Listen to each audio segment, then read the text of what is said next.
مومن کا حال بڑا عجیب ہے۔ ان امرہ کلہ خیر، وہ ہر حال میں خیر ہی میں رہتا ہے، اس کے تمام امور خیر والے ہوتے ہیں، وہ تمام حالات میں خیر پر قائم رہتا ہے۔ ولیس ذاک لأحد الا للمؤمن، اور یہ حالت، یہ نعمت صرف مومن کو ہی نصیب ہوتی ہے۔ آپ نے فرمایا ان اصابت السراء شکر فکان خیر له، اگر اس پر خوشی کے حالات، راحت کے حالات آتے ہیں، نعمتوں کے اور خوشی کے حالات آتے ہیں، اس پر اللہ تعالیٰ کا شکر کرتا ہے، اور یہ شکر کرنا اس کے لیے اچھائی ہوتا ہے۔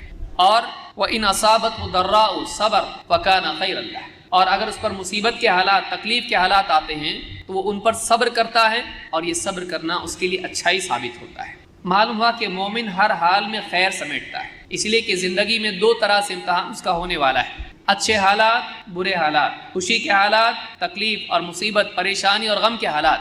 ان حالات سے نبی بھی مستثنا نہیں ہے، اللہ کے نبیوں پر بھی یہ حالات آتے ہیں، لیکن نبی دوسروں کے لیے نمونہ بنتے ہیں۔ جب ان پر خوشی کے حالات آتے ہیں وہ اللہ کا شکر کرتے ہیں، اور جب مصیبت کے حالات آتے ہیں ان پر صبر کرتے ہیں۔